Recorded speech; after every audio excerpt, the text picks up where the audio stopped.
In this video, I work through examples of finding the equation of trigonometric graphs. Now we are asked to determine the equation of the function and we are given this diagram. The first thing you need to decide is the type of function.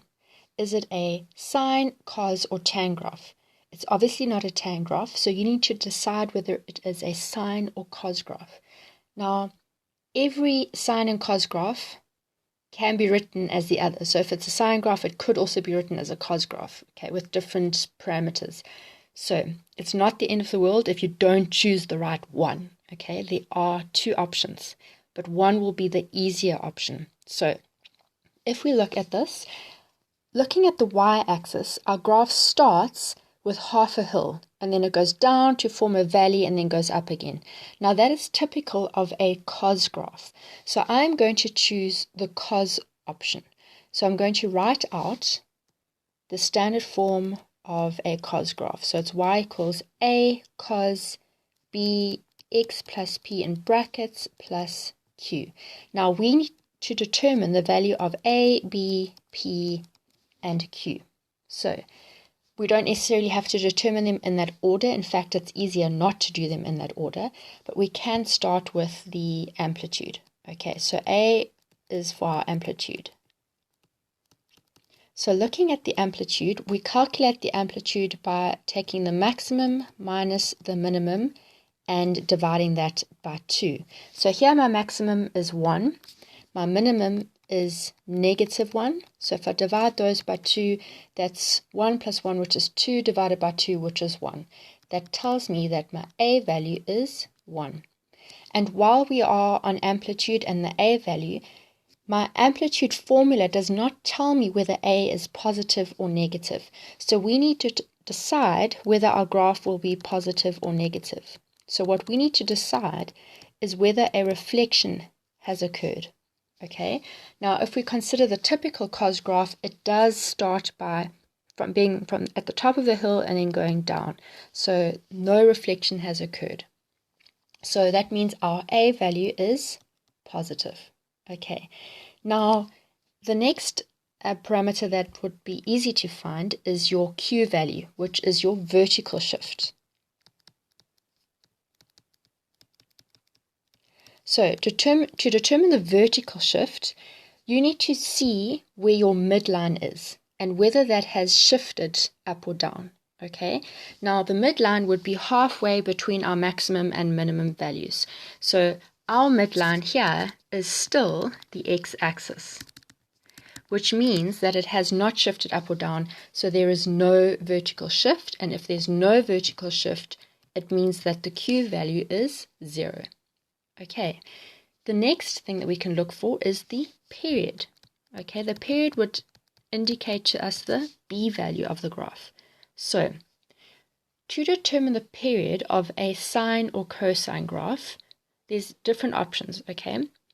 See how long it takes for your graph to complete a full valley and full hill cycle, okay? If you don't have a full valley and a full hill, then see, okay, I've got half a hill.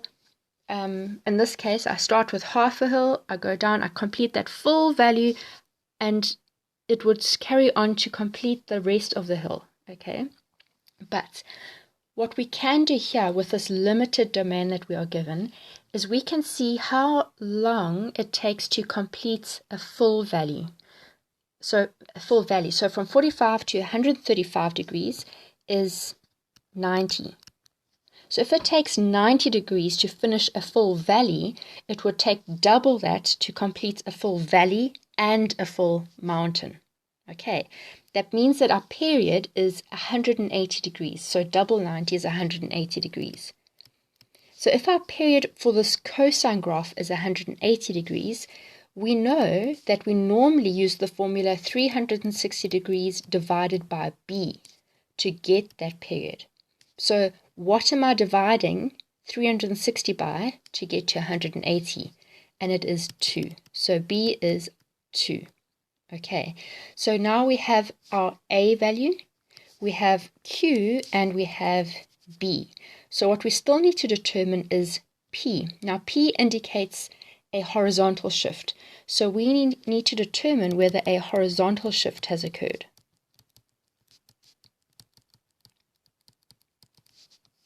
Okay, and to do so, we can see, okay, we have to think carefully, we have to look at where our x-intercepts are, but we also have to keep in mind that x-intercepts are changed by a period change, okay? Now, our usual cos graph, so the standard cos graph y equals sine x, goes from 1 there, and then it passes through 90 degrees and carries on, okay? So, what has happened is that our x-intercept has moved from 90 degrees to 45 degrees, but that is because of our period having been halved. That is not the result of a horizontal shift. So, to understand whether a horizontal shift has occurred, look to see whether your x-intercepts or significant values have moved from left to right, but also check whether that is because of the period change. And if it's the period change, then no horizontal shift has occurred. So in this case, our p is 0. Okay, but now we have all our parameters and we are able to write the equation of this graph. So y equals, a was 1. So I have cos, b is 2, then x, p is 0. So I don't have to have the brackets, and q was 0. So that is our final equation. Looking at a second graph, again, the first thing we want to do is to decide the type of function.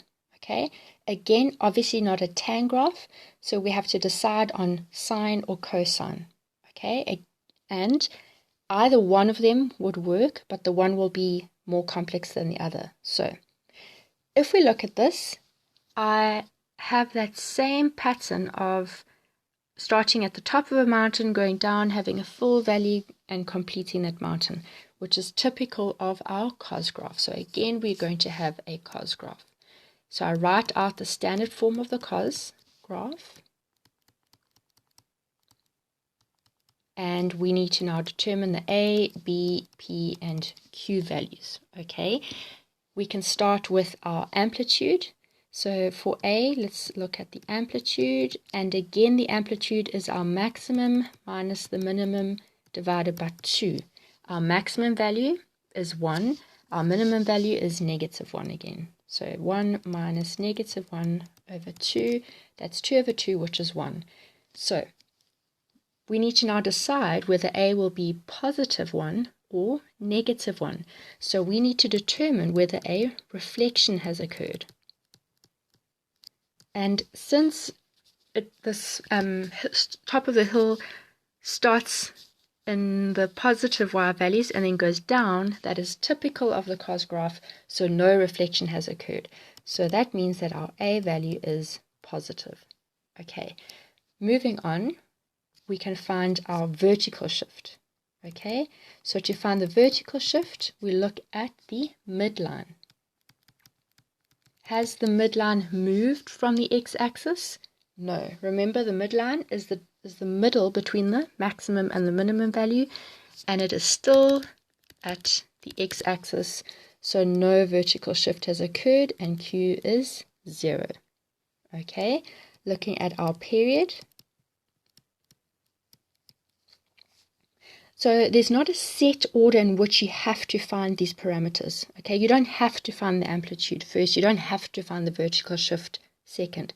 But what I do advise is that before you look at horizontal shift, you determine the period. That is very important because of how the B interacts with the brackets. Okay, so the period for this graph, if we look at how long it takes to complete a mountain and a valley. So I've got half a mountain. So the top of the mountain starting at -30 degrees. Then we have our valley. Let me rather do it this way. I have my half a mountain, a full valley going back and completes that mountain at 330 degrees. So it stretches from -30 to 330, which is a period of 360 degrees. So 360 divided by B gives us 360, which means B is 1.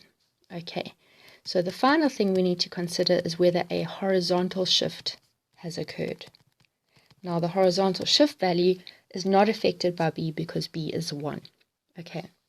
Now, our normal cos graph. So notice that I keep referring back to the normal standard cos graph, and that is why it is very important that you memorize the standard y equals cos x, y equals sin x, and y equals tan x graphs, so that you can compare them to every other trig graph that you look at.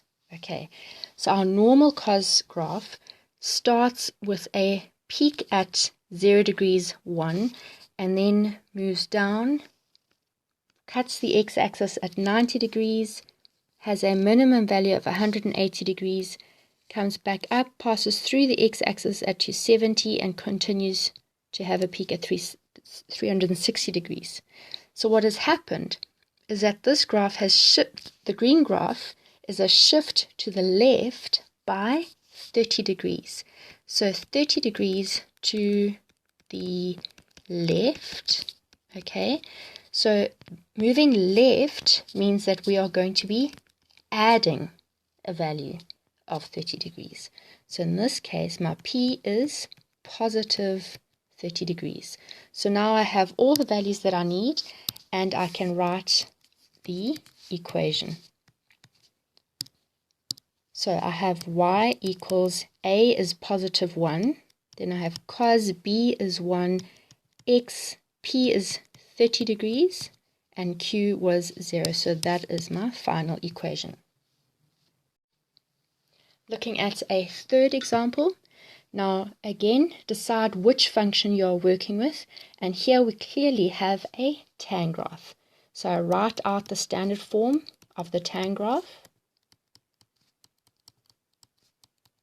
And again, I need to determine A, B, P, and Q. Okay, so the first thing I'm going to start off with here is to determine my vertical shift. Now, it is important to start to look at the vertical shift before you calculate the value of A, because we need to understand where the midline is to find our A value. Now remember, A is not amplitude. There is no amplitude for a tan graph. Okay, so to be able to calculate the vertical shift, I need to understand where my midline is. So where is the point that the graph changes? Okay, and if you look carefully, our midline is actually now at y equals 1. So when I said that where does the graph change, it's almost, one could almost say, where does the graph change concavity? Okay, you could say this is the concave down part, and this is the concave up part. So it changes concavity at this point, and our midline passes through those points. Okay, so this is now my midline, and since the midline is normally the x-axis, we can see that we have a vertical shift of 1 unit up, which means that Q is 1.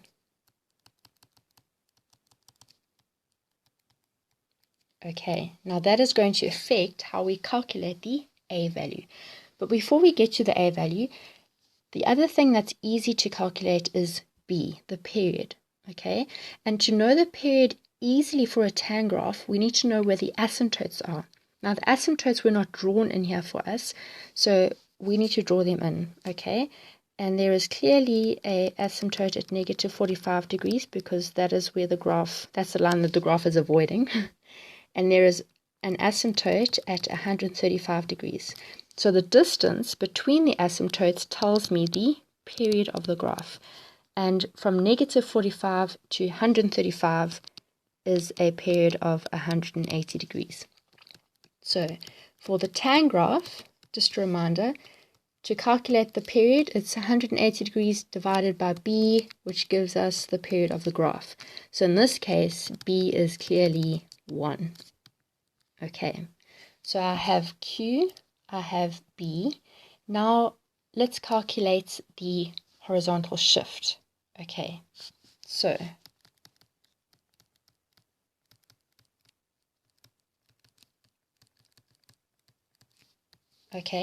now to clearly see the horizontal shift, we look at that point of where the concavity changes, okay? So the point where the tan graph would cross the midline, okay? Now that point for the y equals tan x graph normally sits on the y-axis. So that means that our graph has been shifted to the right by 45 degrees. So 45 degrees right. And if we move right, we are going to be subtracting 45 degrees. So our p-value is going to be negative 45 degrees. Okay, so what remains is our a value.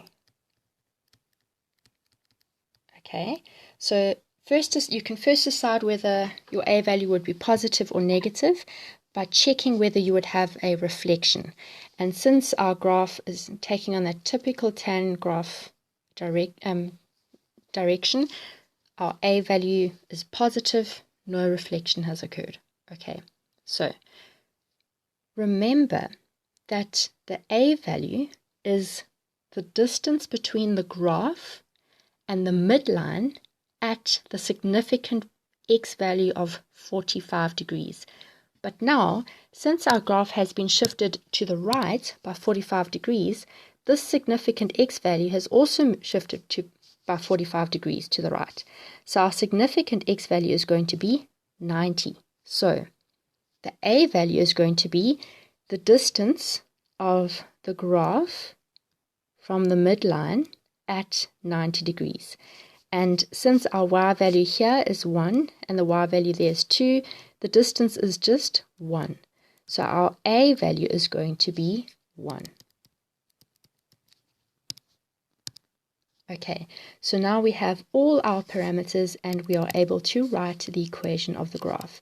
Y equals 1 tan, b is 1, x minus 45 degrees is our horizontal shift, and q is 1. So there is a vertical shift of 1, and that is your final equation.